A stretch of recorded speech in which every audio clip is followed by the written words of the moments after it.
Berjumpa di podcast Main Bola, persembahan dari Radar Jogja. Kita akan bicara soal laga Persis Solo melawan PSM Jogja di hari Sabtu malam kemarin ya. Hasilnya ya itu kayak sesuai prediksi saya Pak Ananto kayaknya. Ya Pak ya. Kita hasilnya adalah 50-50 saja lah, ternyata benar imbang. Tapi memang sangat disayangkan ya.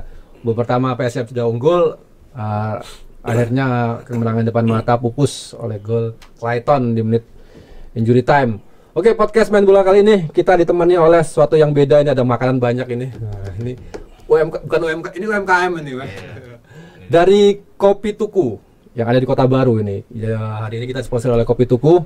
Ini makanannya. Jadi makanannya sebanyak ini. Ini makanan tradisional. Ya, tradisional semua ini. Ya. Jadi ada kopinya, jualan kopi. Kopinya seperti apa nanti akan datang bentar lagi ini. Jadi buat teman-teman yang mungkin yang suka nonton bola streamingan itu kan di aplikasi, daripada bingung kemana-mana, mending sambil nongkrong di Kopi Tuku di Kota Baru. Alamat nanti ada di sini. Nongkrong terus nonton, makan, ngopi. Kalau main bola, nonton bola tuh nggak ngopi gak enak nih. Ya, tempatnya tengah kota strategis. Nah, udah pernah sana nih? Aku pernah. Sama siapa? Adalah ya. Lanang paling. Lanangan aja. Lanang, batangan. Iya, sama teman. Oke, hasil Pak Nanto gimana hasil dua-dua nih Pak? Ya, ini bagi saya ini sebuah hal yang cukup membingungkan. Terus terang, di satu sisi saya berharap PSM menang. Ya. Tapi di hati kecil saya, mohon maaf sekali, saya juga sedih kalau Persis itu kalah, gitu kan. Jadi waktu kemarin mendekati menit akhir, tepatnya menit ke-94 atau 95 ya. Itu ada dua perasaan ini campur aduk gitu kan. Kebetulan saya nontonnya streamingan karena posisi saya di Surabaya. Saya ada agenda Jagong kemarin di Surabaya, Jagong Bos gitu kan. Jadi saya harus hadir di sana. Saya melihat bahwasanya setelah golnya Clayton itu awalnya juga saya kok jadi seri gitu kan. Gol yang pertama apa yang kedua? Oh. Terus kemudian injury time itu ya. Iya. Terus kemudian datang lagi di hati kecil saya, untung Persis nggak kalah gitu kan. Jadi ya namanya derby ya seperti itu. The real derby kata Pan Hastel. Betul. Jadi seperti yang kita singgung sebelumnya, derby itu mengesampingkan sisi-sisi non teknis biasanya. Secara teknis PSIM itu bisa dikatakan unggul ya dari Persis. Hanya saja masalah non teknis ini yang kemarin banyak berbicara. Masalah non teknis ini ya passion, ya kan. Kemudian yang passion itu mempengaruhi semangat juang, motivasi, dan juga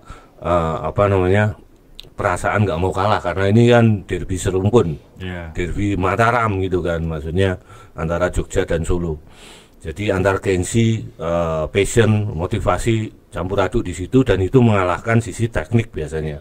Dan itu disadari betul oleh Van Gastel. Jadi meskipun secara individual pemain-pemain PSM ini ada satu step di atas Persis ya, tapi pemain Persis ini nggak mau kalah. Jadi setiap jengkal lapangan itu menjadi battleground ya, kata Van Gastel. Battleground bagi perebutan bola, dan di situ ada benturan, ada body shot, kemudian ada tackle, semuanya terjadi dalam pertandingan kemarin. Dan baru ke pertandingan kemarin PSM ini kalah dalam ball position.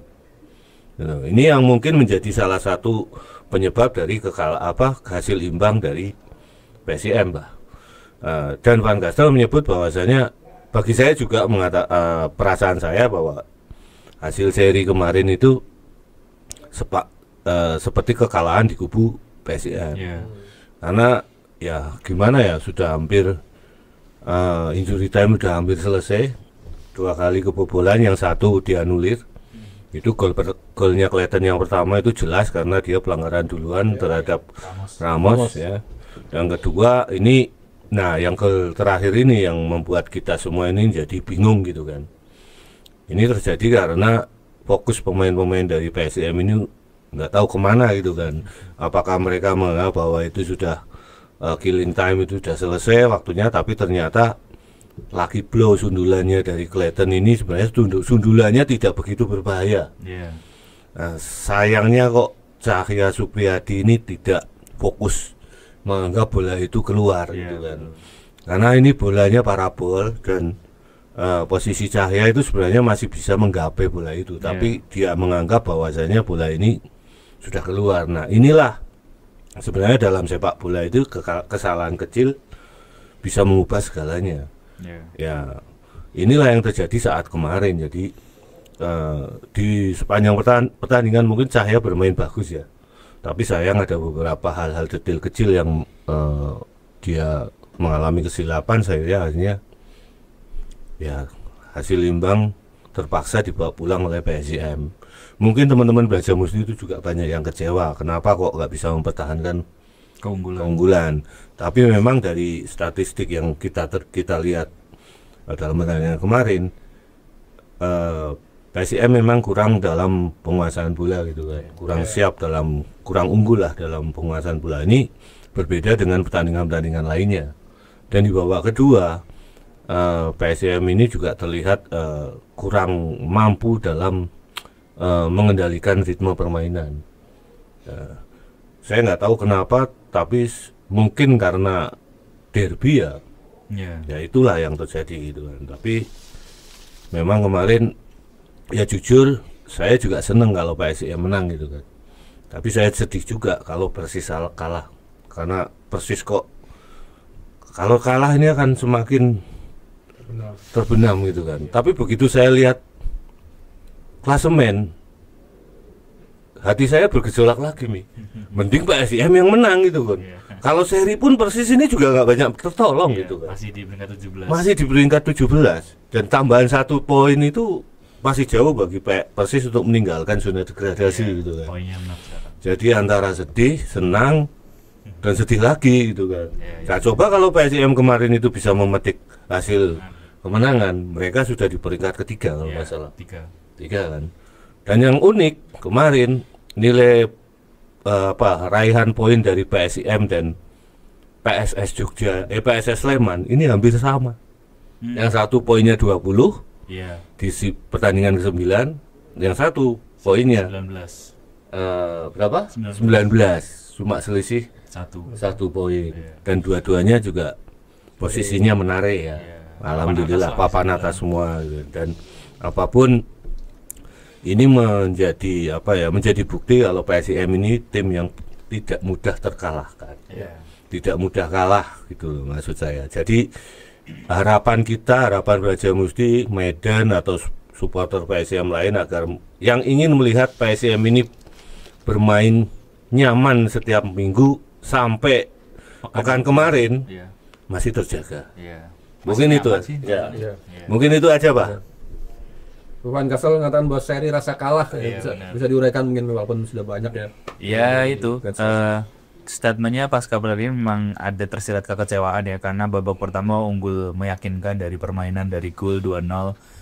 Tapi benar tadi mungkin gua Ananto sempat menyinggung ada faktor non teknis yang memengaruhi, dan itu dikonfirmasi oleh caretaker Persis Solo. Titan Wulung ya. Titan Wulung Suryata. Ini kamu tahu siapa ini? Asisten pelatih kan? Ya, siapa dia?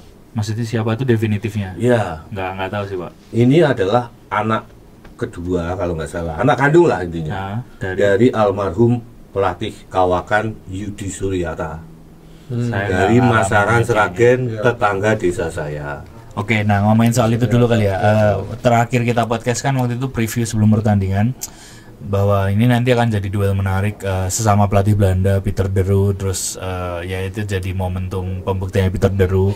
Ternyata pada saat preskon H-1 pertandingan tuh Peter de Roo udah nggak ada. Ternyata sudah diistirahatkan. Statusnya sih kemarin katanya dinonaktifkan 2 pertandingan, tidak dipecat. Enak dong berarti. Nah, ya kayak semacam dibebas tugaskan sementara. Iya, betul. Dibebas tugaskan sementara. Jadi yang naik di posisi pelatih kepala kemarin caretakernya atau asisten pelatih Titan itu. Pada saat preskon ya disampaikan bahwa spiritnya Persis jelas, main di kandang, derby Mataram, momentum hari ulang tahun. Jadi semangat pemain beda dari laga-laga sebelumnya, dan itu benar terjadi di pertandingan kemarin, utamanya babak kedua ya. Babak pertama kan PSM bisa dikatakan dominan menguasai pertandingan. 2 gol dari Corve dan Valente itu menguatkan statistik itu. Terus babak kedua Persis kayaknya ambisinya jadi lebih besar karena ya mau nggak mau ya harus fighting. Terus gol cepat menit 47 Kodai Tanaka itu kayaknya jadi momentum besar. Itu diakui juga dari kubu PSIM maupun Persis bahwa golnya Kodai di awal babak kedua itu mengubah ritme dan jalannya pertandingan. Karena secara kalkulatif ini PSIM kemarin catatan shootnya kalau yang ku catat cuma 7 kali, dikit banget. Yang on target cuma 3 kali. Persis tuh di sini aku nyatet 14 kali shoot. Jadi secara statistik ya Persis main bagus utamanya di babak kedua dan jauh lebih efektif. Walaupun di beberapa momen masing-masing kiper nggak 100% menurutku. Persis yang biasanya memainkan Riyandi kemarin malah disubstitusi jadi Gianluca itu. Rasionalisasinya Titan atau dari kubu Persis adalah katanya Gianluca dalam beberapa sesi latihan terakhir menunjukkan performa yang gemilang. Jadi dia yang dipakai dan biar ada refresh pergantian pemain juga. Terus kan kemarin yang datang press conference setelah pertandingan tuh Corve, sama kayak yang dikatakan Van Gastel ya, ini derbynya intens dan rasanya imbang nih kayak kalah karena mereka udah unggul 2-0 terus bisa dikejar dan disamakan gitu. Kalau dari kubunya Persis agak ada ketidakpuasannya juga, tapi ketidakpuasannya adalah soal gol yang dianulir itu. Mereka menganggap bahwa itu kontaknya harusnya minim, tidak dianggap foul gitu, terus harusnya itu golnya disahkan. Itu cukup merugikan buat kubu Persis katanya gitu. Terus JP juga menyoroti bahwa ya ini benar-benar mencerminkan sebuah derby. Ada banyak kesalahan yang terjadi, ada banyak gairah yang ditunjukkan pemain, ada banyak pertarungan di tiap lini gitu. Dan kemarin PSIM lini tengahnya atau pivotnya cukup solid. Rahmat Sow di nomor 6 dan terbukti dia jadi man of the match di laga kemarin. Dia banyak menggagalkan peluang atau kreasi serangannya Persis. Di kubu Persis sebenarnya Sule itu juga main bagus, tapi saya nggak tahu kenapa dia diganti. Menit 70 sekian tuh Fuad Sule digantikan. Padahal dia on fire banget kemarin sebenarnya. Terus atmosfer di stadion aku juga nonton langsung kemarin, itu luar biasa. Kemarin penonton yang datang 13.670. Terbanyak ya, iya, selama pertandingan Persis ya. Kayaknya ya. Iya. Kuota yang disediakan kemarin kalau nggak salah 17.000. Tapi yang datang 13.000 ya itu udah banyak hitungannya, udah banyak banget. Dan jarak tribun dengan stadion dengan lapangan tuh lumayan dekat. Jadi ketika para supporter bernyanyi ngasih chance tuh gaungnya tuh gemanya kenceng banget. Apalagi di mana itu sekarang sudah pakai atap yang tertutup ya. Iya, jadi kalau dulu kan cuma di VIP aja. Iya, jadi suaranya kayak ngurung gitu, kenceng banget itu. Atmosfer yang menarik banget sih. Dan salutnya ya kemarin kalau intrik di lapangan 90 menit wajar ya, tapi setelah pertandingan nggak ada intrik yang terjadi, aman, normal. Kan sempet rame apa Mi? Yang mana Pak? Pertandingan itu loh. Reva sempet. Oh iya. Ya kayaknya itu mungkin ada chance yang diberikan aja, terus ada reaksioner gitu. Reva tuh waktu pernah wawancara sebelum berangkat ke Solo juga wawancara, maksudnya dia tuh sadar nggak dengan reaksi yang dia keluarkan gitu. Ya itu jawabannya reaksioner. Maksudnya ada amarah. Iya, refleks aja, responnya dia marah di situasi tertentu kayak pas jersey-nya sobek atau ada situasi semacam itu. Tapi ya udah habis itu sih biasa aja. Itu langsung dikejar sama Razi kalau nggak salah. Ya kayaknya beberapa pemain langsung masuk ke locker room setelah peluit dibunyikan. Kalau pemainnya Persis masih di dalam karena mereka masih victory lap gitulah. Tapi di saat panas-pasan di lapangan itu pasti tidak ada lempar-lemparan kan? Nggak ada sih, nggak ada, aman-aman. Janjian aja kan? Iya aman, cuma kalau di manaan itu sekarang relatif nggak ada lempar-lemparan Pak. Karena udah botol. Karena botol nggak boleh. Jadi sudah di screening dulu sebelum masuk. Iya betul. Dan manaan itu salah satu stadion yang paling aman ya untuk masalah screeningan itu kan. Jadi ada beberapa zona kan itu. Betul, ada gate masuknya lumayan jauh jarak dan ada beberapa kali pemeriksaan nonton. Iya, betul. Jadi memang itu menarik dan itu kan pagar luarnya itu juga tertutup, akses masuknya juga di beberapa pintu saja. Iya. Jadi tidak bisa diloncati juga, sulit. Dan kalau bisa meloncat pun juga ketahuan karena itu CCTV full. Iya benar. Dan dulu aja ada yang nyolong film itu konangan. Tolong. Ya, tapi setelah pertandingan kan aku masih di area stadion buat nulis dan ya istirahat bentar gitu sampai sekitar jam Asik stadionnya ya, Bi. Iya, iya. Itu ada liftnya loh, Bi. Oh iya, saya nggak tahu. Ada itu, ada liftnya dari ruang VIP, ruang VIP di depan itu, ruang lobbynya, langsung masuk ke VIP atas. Oh, sebelahan sih VIP sama VVIP sama Ya. tempat media. Itu dulu ya, saya pernah nyoba waktu awal-awal, waktu sebelum diresmikan saya suruh nyoba dulu naik liftnya. Oh. Tribun Media itu standarnya internasional kayaknya. Internasional, Iya, ada mejanya, iya, ada ada colokannya, meja, ada colokan. ada Proper lah, komplit. proper. Nggak boleh ngerokok. Ya, clear. Kalau dulu saya masih bisa ngerokok. Iya ya, maksudnya Vape pun nggak bisa nggak vape ya. Nggak bisa. Asap Iya. steril. Bisa. Ya. proper dan itu banyak banget. Mungkin cukup untuk 50 orang itu untuk tribun Wartawan. media ya. Dan sekarang SPG Arem-Arem juga nggak ada di dalam. Iya. Adanya di area dalam lorong Sebelum tribun. Oh iya. Iya, itu Kalau ada dulu- UMKM yang memang entah Iya, entah kan, ya. kerjasama atau gimana dan jualannya proper kayak rice ball gitu-gitulah. Kalau dulu SPG Arem-Arem keliling. Sekarang udah nggak, kemarin nggak ada sih. Arem-Arem tahu. Di area gitu. tribun clean kemarin. Nggak ada ya. Iya. Oh, ya menarik lah itu. Ngopi bisa ngopi. Bisa. Kalau ngopi minum boleh dibawa Bisa. dalam, tapi nggak boleh pakai botol. Oh. Iya. Nah ngomong-ngomong soal ngopi ini ya, ini nggak ada salahnya kita ngopi dulu ini sebentar nih dari sponsor kita Kopi Tuku. Ya. Kopi Ngantuk Tuku. aku. Nah, ngantuk nih. Ngantuk. Belum makan deh, belum makan, belum minum katanya. Belum makan, Nah, ini baristanya ini. Oh, ini barista Wah, luar langsung dari biasa Kopi nih, barista Tuku. Kopi Tuku begini. Oh iya. Aduh. Ayo teman-teman Ini datang Kopi ke Kopi Tuku. Terima kasih. Terima kasih Mbak Alia. Nggak mau say hi dulu. Usah segalanya sama komuto. Gue mau tak ladeni orang. Oh iya, Terima kasih Mbak Alia. Terima kasih. Nyetrum soalnya gue engko. Ya, nah nih Kopi Tuku ini. Silakan Pak dicoba Pak. Mami coba Mami. Saya ini pengopi sejati. Besok saya ini ada apa ya, koleksi binnya ya Pak ya. Oh iya, Ada Pak. bin Lengkap ya ada pinnya ya. Nah, nanti kita akan main-main ke sana.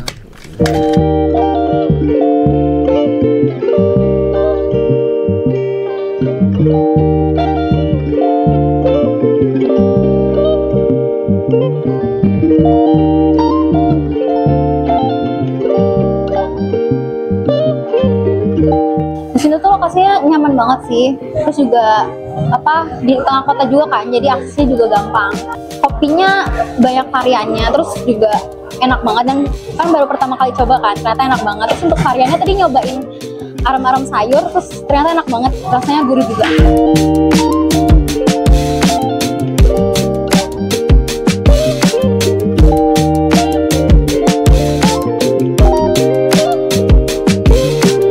Menurut aku untuk lokasinya itu strategis yang pertama, yang kedua suasananya itu enak untuk nongkrong rame-rame.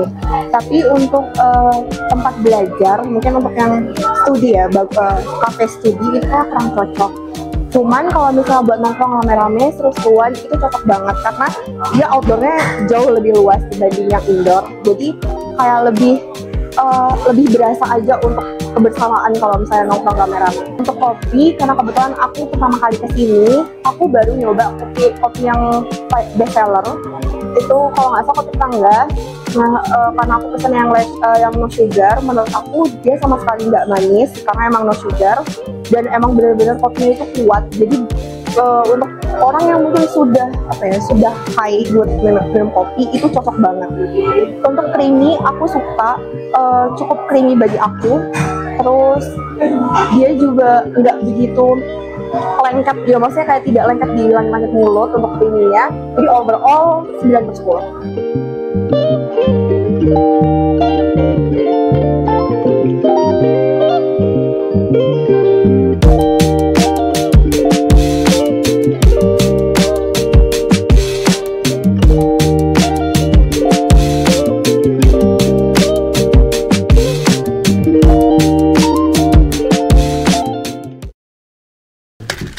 Di Ralemen ya. luas Tuh, tempatnya. makannya pun Mantap.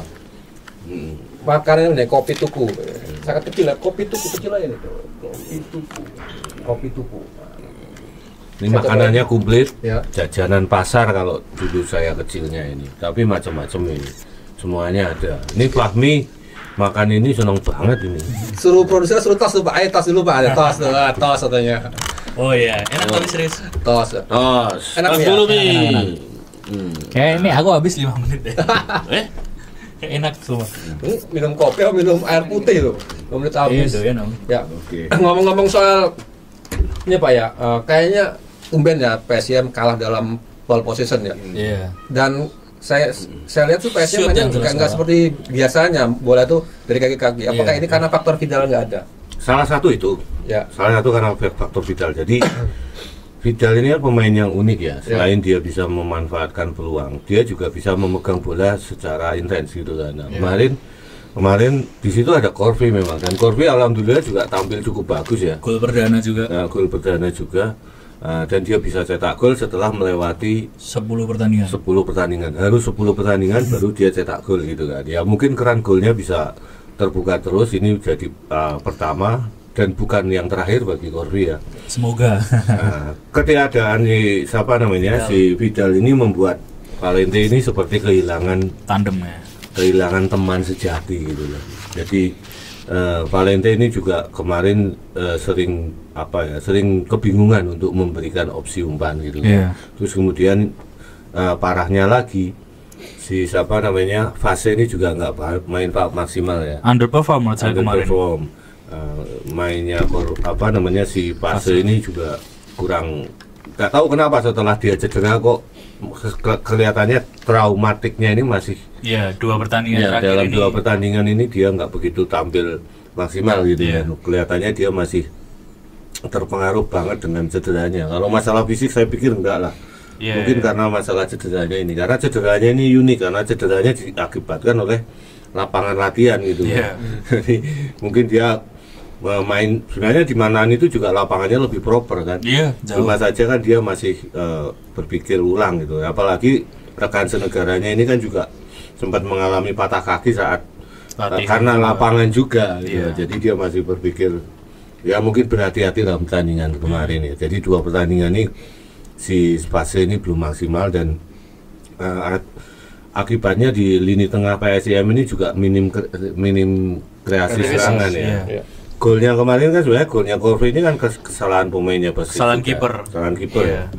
Nggak tahu kipernya itu ngasih giveaway sama Corvi. Iya, malah Dan ngasih tendangannya Corvi itu mungkin tendangan yang disimpan selama 10 Iya. pertandingan. Jadi Dia ngilmu dulu ngumpulin ya, itu. luar Belajar dari Injay mungkin. Iya, iya. Ya, tapi keras itu Shootingnya keras. keras, terarah dan Iya. mantep gitu Iya, ya. terukur banget.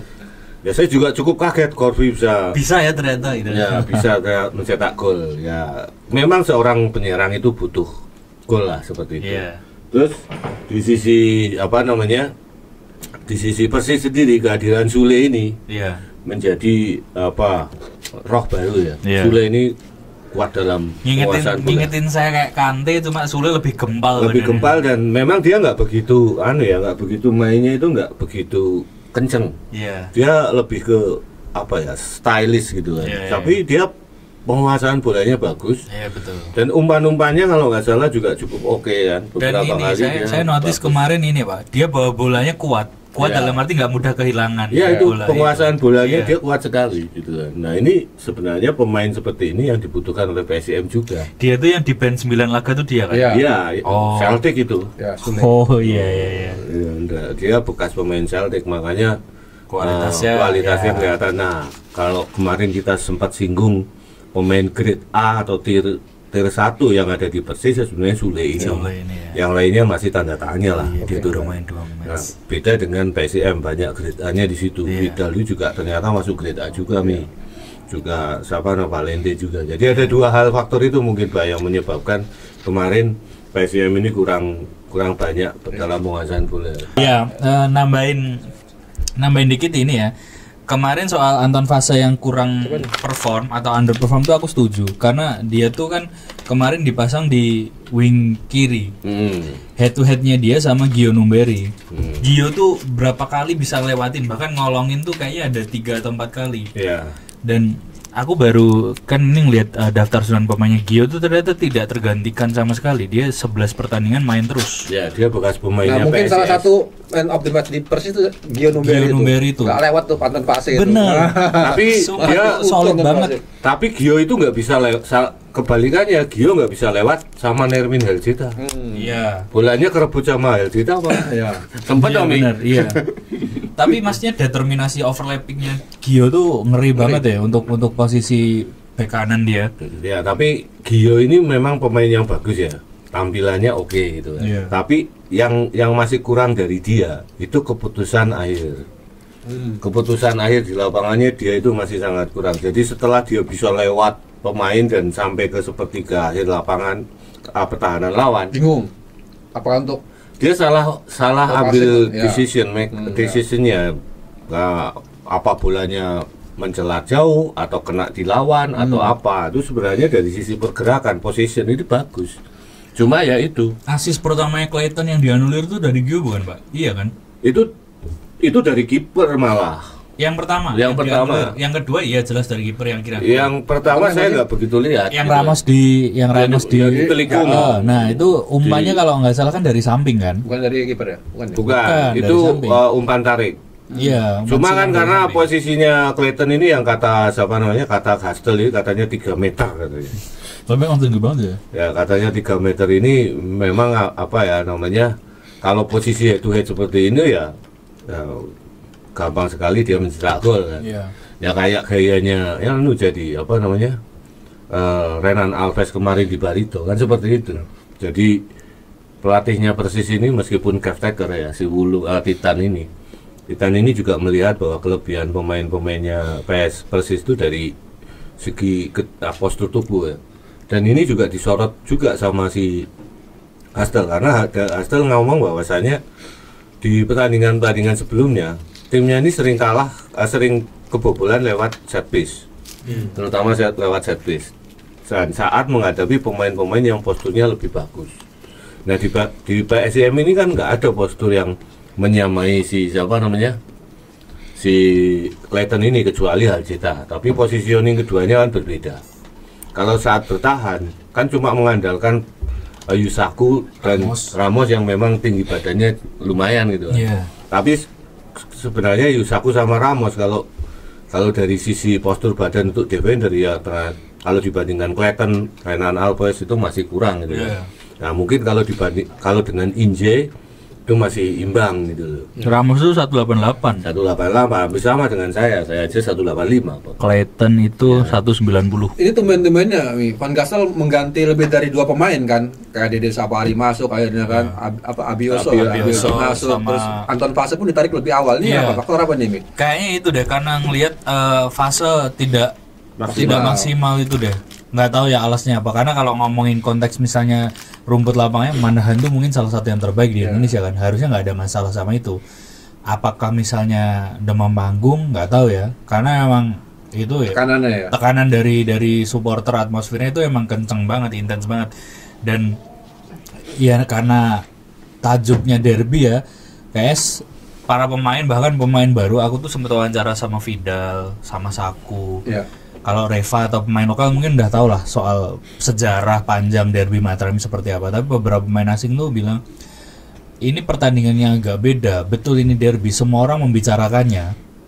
Vidal tuh ngomong kayak gitu, Saku pun ngomong kayak gitu. Jadi kayak mental bertandingnya untuk laga kemarin ya beda ya. Entah itu makin semangat atau justru malah ada beban gitu kesannya. Dan implementasinya di lapangan. Ada beberapa pemain yang masih tetap bisa perform. Z itu menurutku masih tetap perform kemarin, tapi beberapa pemain ya kayak Anton tuh yang cukup jelas kayak kemarin kok kayak nggak nyaman gitu, bolanya gampang hilang. Sudin malah kemarin yang menurutku oke banget, determinasinya bagus, ngasih 1 assist ke Z. Nermin kayaknya karena kemarin nggak ada Vidal, suplai bolanya ke dia jadi minim. Soalnya sejauh ini Vidal tuh 5 assist, 2 gol 4 atau malah 5-5-nya tuh dikasih ke Helzita semua loh itu. Jadi suplai bolanya Fidel ke Hal tuh banyak banget ketika dia main, tapi kemarin dia nggak ada. Memang aliran bola jadi nggak sesmooth biasanya dan umpan yang dikasih ke Haljeta jadi nggak sebanyak biasanya juga. Kelihatan sekali kalau. Iya, aku nyoroti itu sih. Itu seperti kehilangan teman di Bener. lapangan di tengah. Iya. Jadi kayak dia capek sendiri maju mundur karena saya kemarin Z itu mah jadi box to box. Dia nggak murni nomor 10. Karena banyak banget ngejemput bola di belakang, mainin nomor 8 juga. Sudin banyak bantu penyerangan, malah jadi penyerang lubang mungkin kemarin. Ya nambahin itu sih. Oh ya, terus ini kemarin kan aku konfirmasi ke MO-nya. Apakah setelah pertandingan ini langsung pulang ke Jogja atau mau nginep dulu gitu? Jawabannya sih kemarin masih nunggu sikon. Maksudnya situasinya aman, kondusif atau enggak. Terus aku malah baru taunya Minggu pagi ternyata tim langsung pulang karena memang untungnya kondusif. Nggak ada apa ya, nggak ada intrik nggak ada untungnya. Dan sebelumnya dan teman-teman supporter PSM kayaknya ngejemput dari Klaten. Iya, nunggu di Klaten kalau nggak salah ya. Kemarin itu ada rombongan teman-teman dari Brajamusti atau supporter PSM lainnya ya. Itu yang konvoi tapi tertahan di Klaten. Jadi mereka stay di situ. Ya, mereka nggak bisa masuk ke Solo karena memang sudah dibarikade di Klaten. Oh. Ya, jadi kalau dari Klaten lolos ya udah Manan itu udah full pasti. Iya. Ya, tapi kan karena dari aparat ini mencegah di Klaten, mereka nggak boleh masuk, nggak boleh lewat Klaten. Jadi menunggunya di situ. Karena ini kemarin tuh aku sampai Manahan itu 1 jam sebelum kick off, sekitar jam 6.10, 6.15 gitulah. Itu crowd-nya tuh masih belum ya? normal gitu, nggak yang sampai desek-desekan, antrian yang mengular gitu, nggak. Dan emang kelihatan sekilas ini supporter Persis semua, antara mereka pakai atribut jersey, shawl atau apapun, atau saya nggak tahu sebutannya apa, tapi rombongan pakai baju hitam semua kayak gitu. Itu ultrasnya Persis yang di belakang gawang. Ya itu maksudnya masih cukup kondusif dan kayaknya emang ini full Persis semua ininya, karena memang H-2 atau H-3 gitu. Memang sudah ada pertemuan perwakilan manajemen dan Brajamusti yang ketemu sama teman-teman di Solo dan kayaknya emang sudah disepakati untuk tidak away dan iya dan kayaknya kemarin sepenglihatanku di dalam stadion emang nggak ada Brajamusti. Tapi katanya juga nggak bisa masuk. Benar, kalau KTP Jogja, iya kayaknya ya. Kamu bisa masuk nih? Bisa pakai ID, coba itu Pak, keburu-buru karena kejar apa ya, karena kemarin nggak tahu agak berhenti lumayan lama gitu, jadi lumayan mepet sampai Manahan. Terus aku kan sambil nulis ini kan kemarin nulis berita. Kamu bisa naik kereta jarak jauh juga Mi dari Lempuyangan itu. Pulangnya naik kereta jarak jauh Joko karena Tingkir ya, yang jam 12:30 Bengawan. Iya. 30.000. 70.000. Ya karena itu ke Jakarta. Iya. Ke Jakarta itu berangkat dari Solo ke Jakarta. Iya, kalau balinya itu 30.000. Pahami dari Jogja Solo 70.000 ngeri ya. Enggak, soalnya 8.000 70.000. Enggak, soalnya kan KRL udah nggak ada setelah KRL habis jam 10 kan. Jam 9 Jam 9 habis ya. Kamu nggak nginep di Manahan aja. Tadi aku bingung ini mau nginep apa ngelaju balik ya gitu. Ya udah balik. Saya juga nggak di rumah Mi, Nek. Kalau di rumah kamu tak inepkan Mi. Tapi ya experience-nya menyenangkan. Sama Lang ya? Lang, Lang. Oh, motoran Lang. Biasa Lang. Nah, Lang KTP ini Klaten harusnya Iya. bisa masuk. Kamu ketemu Jono nggak? Jono siapa? Jono penjaga loket wartawan. Orangnya kecil. Nggak tahu sih. Yang abseni itu biasanya yang ngasih minum itu juga. Ada tapi muda-muda ya kemarin. Masih muda-muda. Kayaknya entah. Mungkin sudah jadi supervisor itu. mungkin. Itu teman saya dari dulu. Tapi Pak Nando, faktor gol di menit-menit akhir ini apa yang menjadi problem dari PSM sebenarnya nih Pak? Fokus. Jadi iya karena karena sudah unggul 2-1 dan kemudian menitnya ini kan tinggal 1 menit gitu kan. Iya, karena ada drama di akhir laga kan. Maksudnya maaf saya batas bentar ya Pak. Kan golnya Clayton itu yang pertama dianulir menit 88. Tambahan waktu itu kan 4 menit. Tapi karena ada cek VAR dan segala macam. 4-6 kayaknya. 4 ya? 4 ya? 4, 90 plus 4. Terus ya butuh waktu lama kan untuk cek VAR, terus ada aksi protes dari beberapa pemain intrik di lapangan. Terus ya waktunya jadi makin panjang, 90 plus 7 kalau nggak salah golnya yang akhirnya sah. Ya.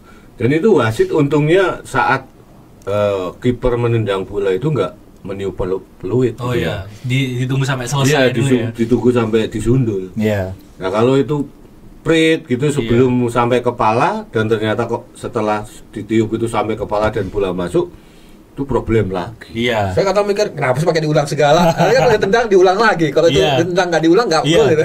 benar. Iya, dapat advantage langsung itu kan. Iya, direct Pakai free diulang kick. segala. Dan itu memang pemain-pemain PSM itu memang kehilangan fokus di menit-menit akhir itu jelas. Iya. Karena kelihatan sekali nggak ada yang jumping juga, Iya benar. ya kan? Jadi nggak ada yang menempel dari si Clayton. Dan kemudian waktu itu dan ternyata sundulannya Clayton itu kan sebenarnya sundulannya nggak tajam. Nggak tajam. Para Bola pelan ya, aneh tuh. gitu ya. Kalau kiper mau ini Iya, bisa. bisa. sebenarnya. Dan itu mungkin ada faktor magicnya saya nggak tahu itu. Faktor magic. Bisa-bisa bola itu masuk itu loh. Kiper itu sudah menyangka bahwa saya bola itu nggak masuk. Iya. Tapi saya lihat dari tayangan TV, saya juga heran kenapa Cahaya itu nggak melompat itu kan. Cahaya itu nggak sama sekali nggak melompat. Dia cuma melihat aja dan saat bola melewati kepalanya, dia juga nggak mencoba untuk terus mengikuti. Iya benar, gitu kayak kan. mati langkah Gol diam skor aja. natural. Solo. Apalagi ini kan kemarin ulang tahun ya. Iya. Ulang tahun Persis Solo yang ke-102 nih. Betul. Terhipnotis gitu. 102. Jadi kemarin salah satu penonton banyak itu mungkin karena ada 3 hal. Oke. Yang pertama karena pelatihnya diganti. Oh iya. Dan yang kedua Lawannya PSM. lawannya PSM. Yang Dan ketiga karena ulang tahun. Tapi yang paling banyak faktornya ya karena lawannya PSM, Derby, karena derby. Iya. gitu kan. Iya.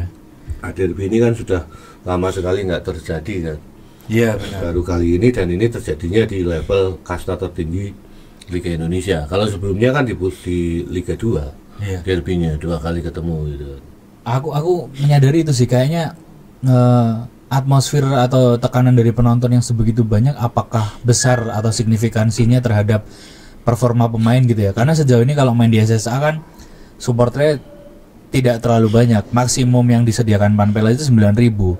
Paling banyak pernah ada yang nonton 8.000. 2 laga, 3 laga terakhir stagnan 3.000, di 3.000, 4.000-an. Terus tiba-tiba harus tandang di tengah derby disorakin 13.000 orang, keder sih. Ya sebagai pemain profesional harusnya bisa mengesampingkan faktor eksternal itu ya, tapi mentalitas pemainnya juga beda-beda. Ya, tapi kalau kemarin tuh memang murni itu karena hilang fokus. Gol pertama aja, gol pertamanya Persis itu juga Itu. hilang fokus itu. Iya. Itu hilang fokus karena Cepet banget faktor kejadiannya. kelelahan atau apa nih Pak sebenarnya?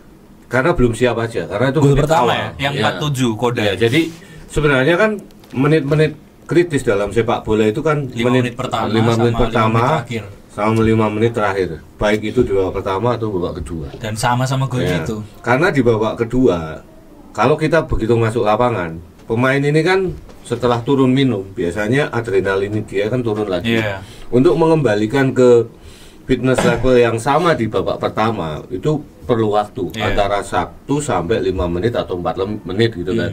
Nah, biasanya pemain-pemain kalau pelatih fisiknya itu pinter gitu kan, sebelum kick off babak kedua, pemain itu sudah paling nggak 3 menit atau 2 menit itu sudah keluar dari locker room, ya kan. Kemudian 1 menit mereka akan melakukan pemanasan dulu sebelum masuk ke lapangan. Setelah begitu masuk ke lapangan, kondisi badan mereka atau apa ya namanya, wis panas lah itu. Badan mereka ini sudah panas, menyesuaikan dengan atmosfer pertandingan. Nah, biasanya ini bisa normal. Nah, ini sebenarnya hal yang sepele, tapi sebenarnya ini juga sangat besar ya pengaruhnya bagi pemain. Karena ya kalau kita nggak usah jauh-jauh nih, kalau misalnya kita main fun football gitu kan, kan kita sering keluar masuk gitu kan. Iya. Begitu kita main, pertama kita main, wah kroso enak gitu. Iya. Begitu merasa capek kan kita diganti orang. Iya. Nah, pikirnya kalau kita duduk 5 menit atau 10 menit kemudian kita masuk lagi, seger lagi, ternyata enggak. Moodnya beda benar. Apa namanya, kita harus menaikkan tensi level Iya, kita ini benar, menjadi setuju. lebih tinggi. Nah, ini yang problemnya di situ. Makanya kenapa kok di awal pertandingan sama akhir pertandingan Kalau di akhir pertandingan ya karena macam-macam, karena capek. Yang jelas karena fisiknya sudah terkuras sehingga konsentrasinya itu juga menurun. Tapi kalau di awal pertandingan ini bukan karena konsentrasinya yang hilang, tapi karena fitness level mereka itu belum sampai pada titik itu, sehingga mereka begitu terkaget-kaget ketika langsung mendapat tekanan dari tuan rumah. Benar. Nah, sementara tuan rumah itu harus segera mendapatkan gol bola. Harus mendapatkan gol untuk kembali menghidupkan permainan gitu kan. Kalau mereka sampai menit ke-5 setelah kick off mereka belum menghasilkan gol, itu akan berat. Ya karena fitness level dari PSIM ini pasti sudah sampai pada titik titik yang awal. Nah, inilah hal-hal teknis tapi ya sedikit non teknis lah yang sebenarnya sangat mempengaruhi jalannya pertandingan. Nah, ini biasanya kalau pelatih-pelatih yang detail itu biasanya mereka melakukan pemanasan dulu sebelum memaksa pemain untuk melakukan pemanasan sebelum dia masuk ke lapangan di jeda paruh pertama pertandingan. Kalau enggak ya kayak kemarin itu kelihatan sekali kok di flank kiri dari PSIM itu nggak bisa menjaga pergerakan dari Kode Tanaka gitu kan. Dan tendangannya Kode Tanaka ini sebenarnya kan tendangan yang tidak terlalu keras, tapi dia menyusut tanah tapi terukur. Iya benar. Ya kan. Nah, ini tendangan seperti ini juga saat konsentrasi pemain dan saat fitness level pemain itu belum sampai pada titik yang bagus, itu ya sulit diantisipasi. Masih mending bola itu agak lambung. Kalau pas lambung mesti gampang ditebak. Kalau bola menyusut tanah keras itu memang kiper juga agak kesulitan.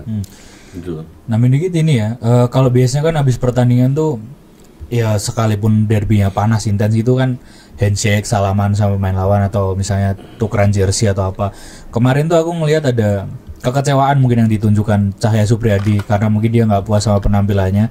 Jadi ketika wasit peluit panjang pertandingan selesai itu dia langsung masuk lorong pertama. Jadi ya udah kayak dia nggak peduli sama mungkin teman-temannya yang lain. Ya udah. Ya mungkin gestur kekecewaan ini gitu. Ya mungkin karena dia merasa bahwa gol terakhir itu karena kesalahan dia. Ya mungkin dia menyadari itu juga. Dan kemarin kan dia merasa bersalah lah. Karena 90 menit kan teman-temannya udah berjuang luar biasa ya. Tapi karena kesalahan dikit hilang fokus, akhirnya 3 poin yang ada di depan mata jadi hilang. Benar. Ya itu memang sangat disayangkan. Tapi apapun itu ya ini hal yang normal dalam sepak bola. Cuma kalau ini sering terjadi, ya tidak normal lagi, gitu kan. Akan mempengaruhi performa dari PSIM itu sendiri, Pak. Ini harus diberi sebagai pemain profesional, hal seperti ini harus segera dikurangi.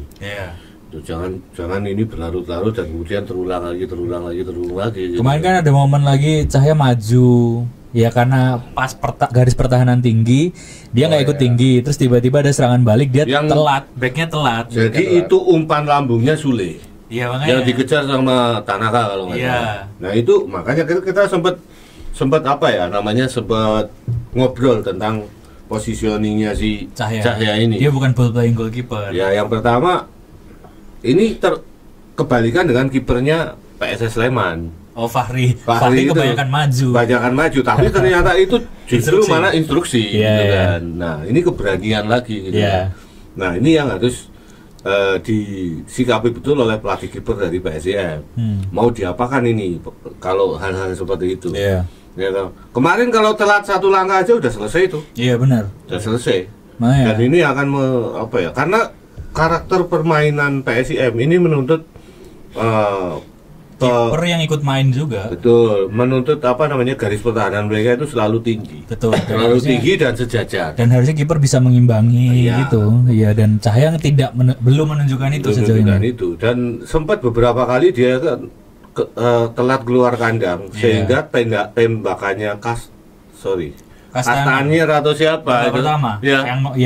harusnya Castagne itu bisa memanfaatkan misalnya di chip atau iya dibawa lagi ya toh. ya atau keeping dikit benar-benar. Bawa lagi syuting keras-kerasnya karena si Cahya ini nggak keluar sama sekali Iya, loh itu. benar. Dia nggak Padahal ada- itu harusnya bulannya dia. Ya, dia nggak ada intensi buat ngehalau atau Dan mungkin Castana itu juga kaget karena kiper kok nggak keluar Iya, gitu kan. bener.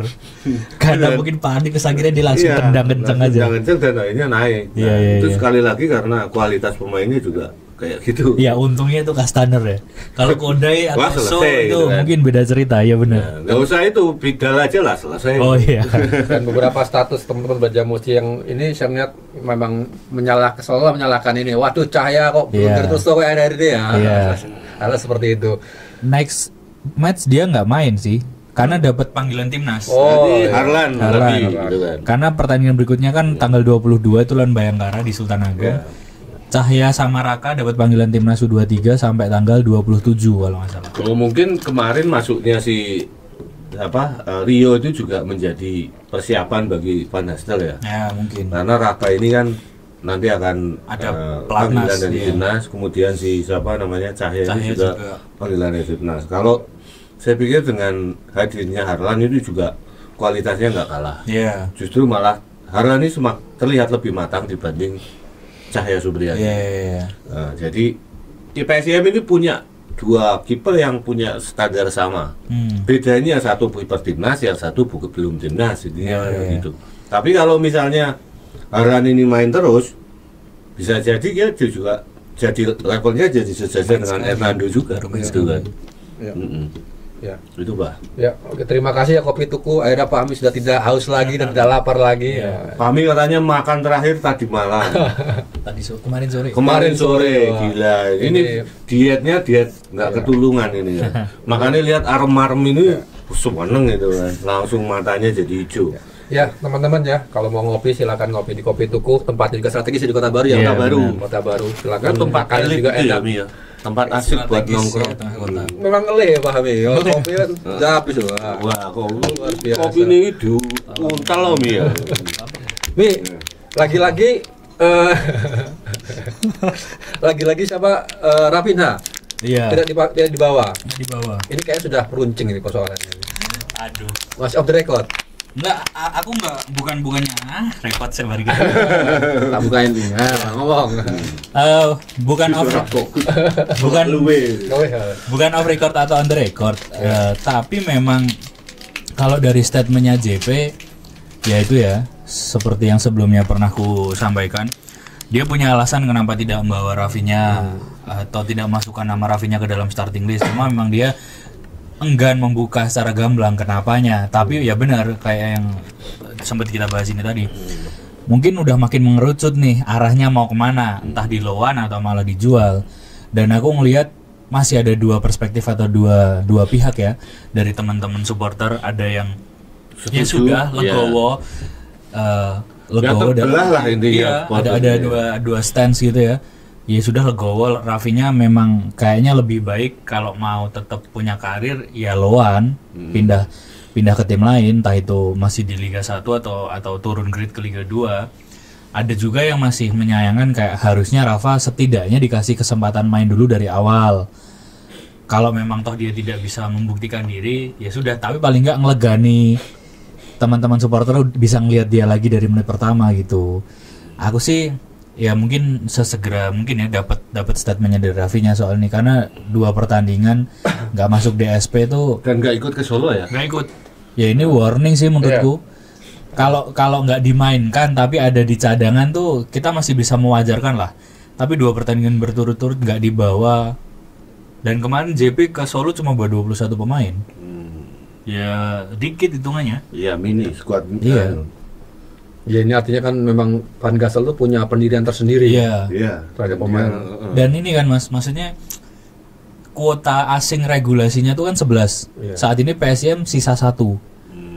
Apakah mungkin JP butuh beberapa posisi Pemain atau lagi. pemain baru asing? Mungkin dia udah punya rekomendasi nama gitu.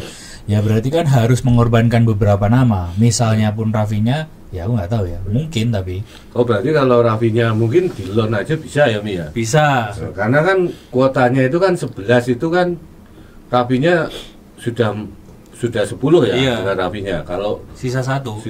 Kalau misalnya pengen dapat 2 pemain asing, berarti Rafinya harus dijual, Iya. dilepas maksudnya. Iya, kan? betul. Ya itu lebih bagus. Karena to be fair, maksudnya dibanding yang lain, ya kita belum bisa ngomongin Doni ya, kualitasnya sejauh mana, performanya gimana.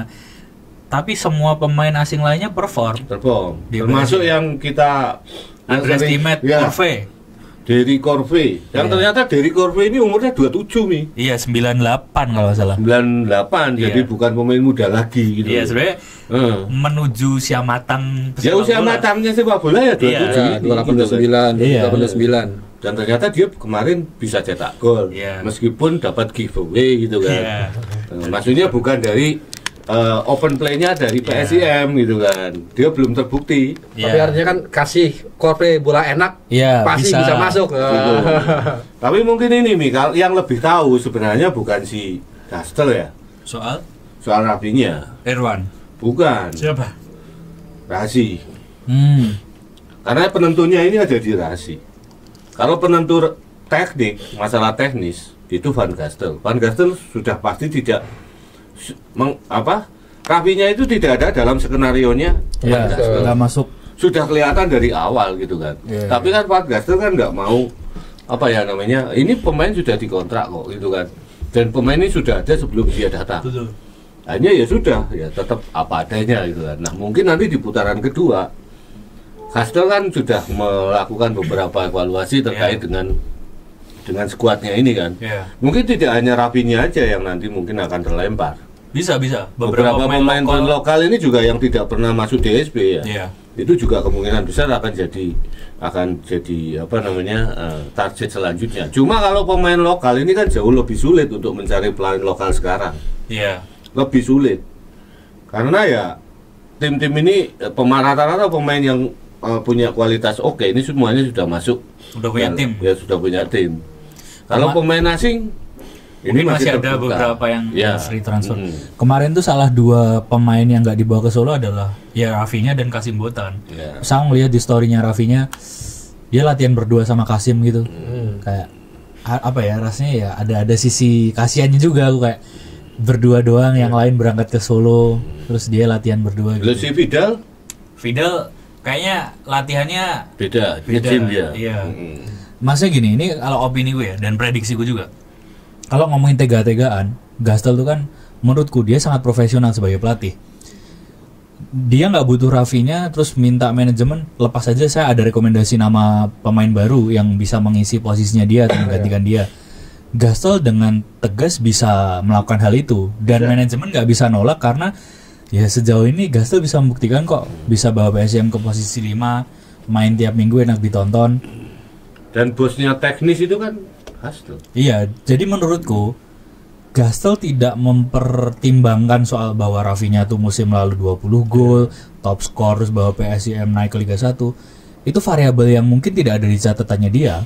Ya fokusnya dia adalah pemain ini masuk dalam skema saya atau tidak, sesuai dengan yang saya butuhkan atau tidak. Kalau enggak ya udah, cut aja. Tapi kayak dulu ada pemain dari Premier League namanya Kevin Phillips. Kevin Striker itu ya? Hah? City kan? Yang mana? bukan yang pemain lama. Oh iya, Sunderland. Sunderland. Soalnya ada Calvin Phillips. Kevin Phillips. Kevin Phillips itu dulu waktu di Liga 2-nya mereka, Champions mereka bawa Sunderland ini promosi. Iya. Begitu Sunderland Di Premier League. dilepas, dia nggak kontribusinya udah banyak gitu loh. Intinya kan gitu. Kualitasnya beda dengan Jamie Vardy ya mungkin yang Dan menurutku juga gitu, maksudnya Gastel tuh suka kayaknya pemain yang memang determinasinya tinggi, naik turun, rajin bantu penyerang pertahanan. Ngomong gini, salah satu contohku adalah Fareza Sudin. Sudin itu kan 3-4 laga pertama sama sekali tidak dimainkan, tapi setelah dicoba oleh Gastel, terus ternyata dia dapat kepercayaan terus sampai pertandingan kemarin Persis Solo. Iya, tidak tergantikan. Karena Sudin rajin naik turun bantu penyerangan, walaupun misalnya kita masih bisa debat lah kayak visinya masih kurang, cara dia ngumpan, cara dia ngambil keputusan masih kurang, itu diperdebatkan. Tapi soal determinasi dia, fighting spiritnya dia itu menurutku nggak perlu diperdebatkan karena dia menunjukkan itu. Ya saya pribadi sih ngelihat kalau beberapa menit Rafinha main emang kayaknya nggak cocok dengan skema yang diberikan oleh ya cuma kalau Sudin kan gini nih, Sudin itu kan karena di posisi Sudin dan dia free roll. Ya, di posisi Sudin itu banyak peluang dia dimainkan. Iya. Tapi kalau di posisinya Rafinha, dia kan harus menggeser Aljeta. Ya, sementara Aljeta itu nggak pernah dicadangkan. Iya, benar-benar. Ya kan, nah, bagaimana kita bisa melihat bahwasannya Rafinha ini bisa tampil perform ya? Karena selama di Aljeta main terus kan dia nggak pernah dapat kesempatan. Sebenarnya kalau Rafinha dimainkan dari awal dengan skema yang ada itu lebih batas ya pemain asing ya. Iya karena 7 ya. Nah, makanya kan satu-satunya momen sebenarnya kemarin. Oh iya karena nggak ada. Karena Vidal nggak ada. Iya. Bukan. Kalau meskipun Vidal nggak ada, posisinya Rafinha kan nggak di situ. Iya betul. Maksudnya Aljeta kalau misalnya Aljeta cedera atau kartu akumulasi kartu baru. Iya. Rafinha pasti main. Nggak mungkin nggak mainkan Rafinha. Kan nggak ada lagi striker. Karena dengan posisi postur dia seperti itu dia cocok main flank sebenarnya ya. Tapi kan memang dia habitatnya striker kan. Target man. Rafinha ini nomor 9, bukan nomor 7 atau nomor 11. Jadi ya memang apa ya namanya? Ini agak sedikit tricky ya bagi kondisi ini, agak sedikit menyulitkan bagi seorang Rafinha. Iya benar. Nah kalau seandainya Rafinha ini dijual atau penggantinya itu yang cocok posisi apa nih Pak yang dibutuhkan oleh PSIM? Tetap striker menurutku. Kalau Konanta? Ya tetap striker. Mungkin dihead-to-headkan lagi dengan Aljeta Iya. nanti. Entah misalnya Ya, main 2 striker sekalian atau buat gantinya. Karena PSIM tuh minim banget. Kalau aku sih butuh back loh kayaknya. Ya, Nah, mungkin bisa back juga apa sih. ya? Nambah back lagi. Nah, back kan sudah ada asing 2. Dan ini Andi Setio perlahan udah mulai pulih. Oh iya. Jadi sebenarnya untuk posisi back tengah sedikit lebih aman lah bisa dibilang. Tapi kalau striker emang nggak ada gantinya. Ya yang jelas posisinya Vidal sama Ratmasov yang belum ada. Oh iya, nomor 6-nya. Nomor 6-nya itu belum ada. Kalau misalnya ada nomor 6 yang murni ya kayak Sule kemarin Oh iya, ya. itu bagus banget. Atau Wamerdan kan sebenarnya. Iya. Sebenarnya Ratmasov ini kan bisa substitusinya jadi Back tengah, back tengah. Iya betul. Nah, di situ mungkin nanti PSIM bisa main 3 back. Iya, iya. Karena Van Gastel itu di 3 beberapa back, iya, pertandingan di Belanda waktu dia pegang Nahbreda itu sering dia main 3 back juga. Iya, iya, iya. Gitu loh. Karena aku juga sempet nanya, maksudnya lebih prefer atau lebih milih mana, pakai 3 back atau 4 back? Buat dia nggak masalah pakai 3 atau 4 sekali. Tergantung kualitas pemain. Iya, Iya. komposisi yang dia miliki dan squad yang dia punya kayak gimana. Nah untuk sekarang emang yang paling ideal 4 back. Dan saya pikir kalau kemarin kan sebelum main ke sesudah main dengan Persik kemarin ya, Iya. waktu menang di sini. Van Gastel itu kan juga ngomong bahwasanya dia sudah ngomong dengan si Rafinha. Iya. Dia sudah ngomong banyak dengan Rafinha dan Rafinha sudah sadar itu. Otomatis itu bukan hanya ngomong waktu dia nggak masuk di DSP aja Mi. Iya, iya, oke. Kemungkinan besar untuk masa depannya Rafinha mungkin sudah diomongkan oleh si Gastel. Ya mungkin. Sehingga Rafinha mungkin dikasih kesempatan untuk mencari tim. Dan Bisa. itu menurut saya fair. Iya. Maksudnya malah- tim Gastel ini benar-benar gentle gitu kan. Iya, ngasih. Dia memberi peluang bagi Rafinha ini untuk mencari tim lain. Iya. Akhirnya apa? Dia nggak menggantung pemain gitu kan. Kan ada sosok pelatih yang menggantung pemain gitu kan. Iya. Kamu nggak boleh kemana-mana. Sepanjang kamu saya ada di sini, main nggak main ya kamu nggak boleh kemana-mana gitu.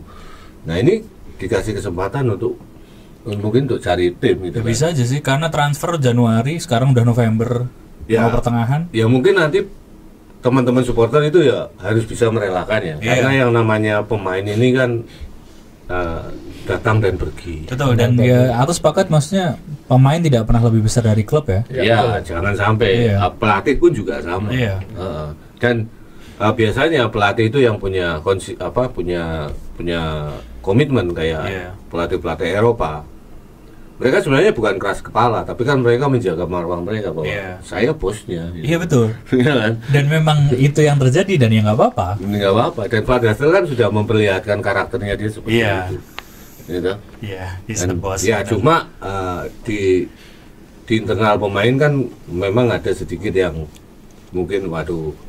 Tapi ada bagusnya juga pemain-pemain lain kan juga merasakan bahwa saya juga nggak aman. Iya. Reva aja juga merasa bahwasanya Suatu waktu bisa diganti. iya dia meskipun dia kapten tapi Iya. dia kan nggak aman posisinya. Benar. Dia nggak selalu main terus kok. Bisa aja kalau dia performanya turun Digantikan iya. sama Didi Sapari atau yang lain kalau Iya. pemain-pemain yang lain lebih perform. Iya benar. Gitu. Nah ini ya karakter dari pelatih-pelatih yang punya komitmen. Nah, itu seperti itu ya sih. Nggak cuma dari Eropa aja ya, mas seperti itu. Ya kalau dulu kan ada pelatih yang memang punya anak emas gitu kan. Ya, Kayak sekarang nggak ada ya di PSM. nggak ada, apalagi Van Gastel itu datang setelah pemainnya sudah ada. Oh iya sih. Ya fase aja kan main baru berapa pertandingan setelah dia dikontrak. Iya. Dia nggak langsung dimainkan kok. Dan memang kalau dia memang Nggak jelek, bagus ya diganti. Iya, kemarin juga. objektif. Iya benar. Objektif. Walaupun itu rekomendasi dia Iya. langsung ya benar. Iya. Dan Doni itu posisinya sekarang udah jalannya sudah biasa ya. Udah. Dia tuh secara postur kayak bukan pemain bola kan, kurus kecil gitu kan. Iya, kurus Aku emang. sering ketemu sama dia. Di mana? Dia kan ini di sana juga kan, Oh, fitness sendiri dia. fitnessnya. Jadi kayak orang telinga celinguk loh. Iya Ini benar. pemain bola kayak gini. Kayak bule Prawira Taman aja. Nah, iya, betul. benar. Si penting boleh pelalui taman, awalnya gede. Kecil itu, kecil. Doni Ya itu memang Kayak kecil. bukan pemain bola aku lihat itu. Iya. Kayak orang biasa. Dia kayak De Jong lah. Kayak orang De Jong itu biasa. kalau kita ketemu itu kan nggak kayak pemain bola. Iya. Frankie De Jong itu. Ya kayak model. Ya kan. Jadi ya. Iya, Doni ya benar. Mobilnya Brio merah. Waduh. Ya Brio ya, Bang. Brio. Semua pakai Brio. Betul, kan? Ya, Iya. dia suka dikasih brio ya. Nggak bisa komplain kan. Iya. Menarik. Berarti udah mau set karena dia cukup cukup intens ya. Intens untuk latihan ya. Nge-gym latihan itu. Waktu itu sih Razi sempat bilang, maksudnya kalau progresnya ini bagus, mungkin proses penyembuhannya bisa lebih cepat dari yang diekspektasikan. Karena ya motivasinya Doni juga tinggi ya untuk bisa segera tampil. Ya, kita sih berharap segera. Semoga ya pengen lihat nanti dia. putaran kedua ya udah bisa tampil. Dan lapangannya SSS juga semakin bagus ya. Ya, lampu juga udah mulai dipasang. Sudah dimulai dipasang nih. Harusnya udah ini. Ya gue mau nilai. Belum, Pak. Ya nanti pilih cara masangnya piye Mi. Kamu nggak bawa lampu persis ini manahan. Lapangan di mana? Oh itu lapangan Piala Dunia. makanya. Jangan Untuk bisa makan. spesial. Aku agak culture shock dari yang Itu biasa. Pak Presiden langsung ya. Iya. Itu nggak usah lapangan manahan Mi.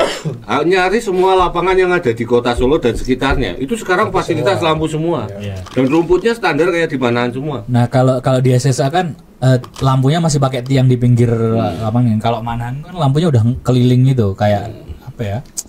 Ya kayak lampu LED konser gitulah. Ya proper banget emang. Proper itu dulu waktu nyoba lampu saya main pertama nih. Itu. Tahun berapa itu, Pak, berarti? Baru sebelum Piala Setelah Dunia. renovnya berarti? Iya. 2000. Oh iya. Saya main di situ. Yang sama 20 batal itu ya? ya. Oh, iya. Sama orang-orang Pemkot di situ.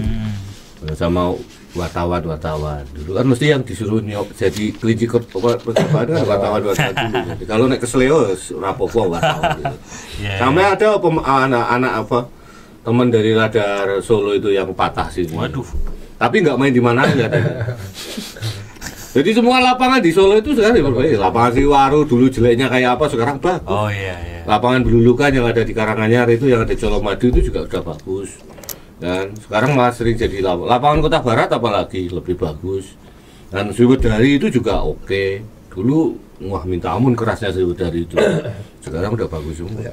Ya itu memang imbasnya kalau satu daerah ini jadi apa ya, tuan rumah, jadi host Piala Dunia. Nah nanti kita berharap kalau misalnya ada event-event yang besar seperti itu ya, sebenarnya gampang. Jogja ini bisa dapat apa namanya, jadi fasilitas itu. Ya yang sekarang lagi gampang untuk dibangun fasilitasnya kan kalau misalnya ada tuan rumah PON. Ya. Jogja ini kan lama nggak jadi tuan rumah PON gitu kan, bos sekali-kali ngajukan. Nanti kan pasti betulin semua atau malah dibangunkan stadion baru sama pemerintah pusat. Papua itu stadion Lukas NMB kan stadion PON. Oh iya benar. Stadion Rumbe di Pekanbaru yang sekarang terbengkalai itu juga PON. Jadi seperti itu ya. Ya kemudian di Kaltim itu ada juga di Samarinda. Iya. Stadion satunya itu apa namanya itu selain stadion Segiri. Batakan. Batakan Balikpapan. Iya. Iya. Kan juga gede itu kan. Gede itu, tapi itu kan bukan untuk PON. Iya. Dulu yang waktu PON Kaltim itu dibangunkan di situ. Waktu kemarin Sumut tuan rumah PON dibangunkan juga. Nah coba aja dari Pemprov ini ngejokan untuk Jadi host. untuk PON gitu kan. Kan udah lama enggak jadi tuan rumah PON di Mahal, Pak, sini. iya, Pak. Kan dapat dari sana. Iya, tapi kan harus dia menyediakan ini juga Apa? anggaran-anggarannya Iya. itu. Ya nggak apa-apa kan masih banyak. Jogja kan Duitnya kaya. banyak. Jogja itu kaya. Gak tahu gua asbun aja lu. Kaya mi Jogja, mi. Jangan nggak ada. Kos-kosan itu banyak. Ini kita jam lebih nih kayak ini. Kita ada pengundian ini ya. Pengundian Apa sudah 1 jam toh, Sat? lebih. Udah. Sekali. Oke. Terima kasih buat Kopi Tuku yang hari ini sudah mensponsori kita ya. Kopi Terima Tuku. kasih, enak sekali. Silakan Hadiahnya apa ini? Jersey. jersey. Jersey-nya mana? Asik. Ini jersey-nya jersey kiper ya. Asik. Tapi ini ukurannya besar ya. XL kalau Bisa nggak dikecilin salah. mungkin, Pak. Bisa Dibawa ke dikecilin. ini. XL apa XL gitu, gede ini. Ada sekitar 5 orang ya yang menjawab benar dua-dua ya. Jersey-nya ori ya dari PSM Store. Ini juga logonya ini logo bukan Burjidan tapi logo apa namanya lah karet ini. Rubber apa? Rubber ya. Ini. Silakan Judi Mi. Jenengan aja, Pak. Oh saya saya yang nyediain aja. Ya makanya jenengan aja. Enggak mau. Gue, Mas. Ya saya aja. Apaan aja. Oke. Ini kita pemenang yang beruntung adalah Ladunailman 4247. Ladunailman. Nih ya. Nah, 22. 1 hari yang lalu. Sah, Sah. Pak. Sah. Oke. Nanti ya. dikirim ya. Nanti dikirim. Nanti dikontak Kita sama kontak. admin. Dulu ini. Flower, Pak. Ya, enak makanannya lu. Enak, enak. Boleh ya Pak Mi. Oh. Pakai nasi Mi. Jangan dong. Tapi enak ini loh Enak, masakannya enak. kelihatannya. Enak, enak. Saya udah nyoba wajiknya enak. Benar-benar selera Luar biasa. Nusantara. Ini dari mana, Pak? Tuku kopi. Tuku kopi. Kopi Tuku. Ya, jangan lupa ya teman-teman. Tuku. Kopi Tuku apa Tuku kopi? Kopi Tuku. Kopi Tuku yang ada di Kota Baru. Nanti alamatnya ada di sini, silakan teman-teman kalau mau main ke sana. Saya juga silakan. akan segera ke sana. Waduh. Tapi jangan berharap ketemu saya karena saya lebih jelek dibanding di kamera. Gitu. Ya, kita tunggu juga nih undangannya Kopi Tuku untuk podcast di sana ya Pak ya. Ya, Iya, semoga saja bisa kita podcast di sana nggak apa-apa karena lokasinya asik. Kata Fahmi gitu kan. Iya, pernah saya. Pak Ami sering nongkrong sana. Kan deket kos. Oh deket kosmu. Iya, kan kosku deket tugu situ. Oh, ini pelanggan Kopi Tuku. Luar Luar biasa. biasa. Mantap itu. Oke. Oh. Apa lagi Mi? Apalagi? Wes lak luwe iki di panganan. Pemain kan udah di Jogja, hari Minggu pagi tuh mereka udah latihan. Oh udah latihan. Udah, jadi Minggu nggak- pagi langsung latihan. Iya. Kan ini kan ada jeda internasional. Tapi Ini lawan lagi apa, Mai? jeda internasional loh. Tanggal 22. Iya. Enggak, tanggal 22 main lagi. Ya kan ada jeda lama itu, 2 mingguan. Enggak nyampe dong. Sekarang kan tanggal 10. Main lagi 22, berarti 12 hari. 12 hari lagi. Ini ada jeda internasional ya? Iya. Berarti timnas nggak main ini ya? Enggak Enggak ada agenda. Wis entek mungkin duit PSSI ini. Belum ada pelatih juga kan? Nah, ya kan harusnya kan harus ada tuh. Apa? Oh, silakan kita penting lawan apa? Lawan Ini kehabisan motivasi harusnya lawan tuh, Bolivia Pak. atau lawan apa kan harusnya. Hmm. Gara-gara Pak Patrick ya. Nggak apa-apa dikasih pelatih sementara siapa? Itu aja Peter Deru. Van Hastel itu. Jangan nanti Jangan ya. marahin Pak, saya. Pak Wahyudi. Kahudi, Pak Kahudi. Jangan kau bingung nanti culture shock deh Ren. Biasa ngadui pemain-pemain PSIS nyekeli Kevin Dick, Jaises rumah mumet star syndrome, starstruck loh. Ya Pak Kahudi. Semangat Pak Kahudi. Mas. Semoga dapat tim lagi. Amin. Ya kan. Oke, Oke, gitu. Oke. Iya. Oh ya, terima kasih ya kami teman buat Kopi Tuku yang sudah menjadi sponsor kita pada podcast hari ini. Dan jangan lupa teman-teman untuk like, subscribe, and comment podcast Main Bola di Radar Jogja agar kita bisa menyajikan informasi terbaik buat teman-teman ya. Oke, sampai jumpa di podcast selanjutnya. Assalamualaikum warahmatullahi wabarakatuh. Waalaikumsalam warahmatullahi wabarakatuh.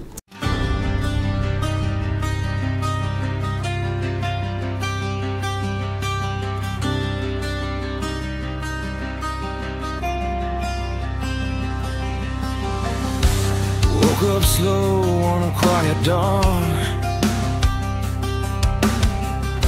The wall stayed back with the color gone.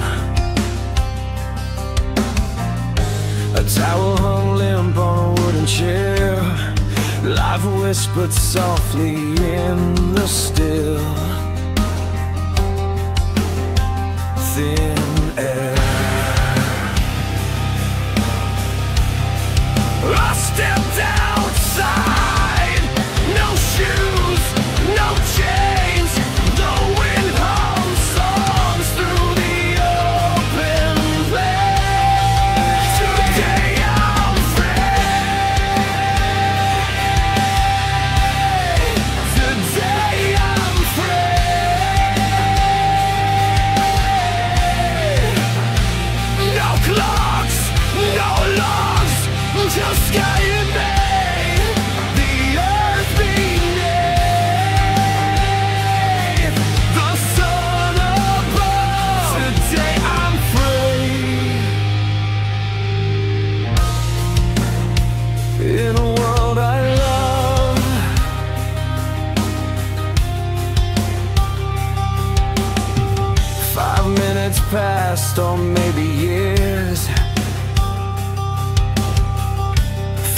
stretch wide, dissolving fears.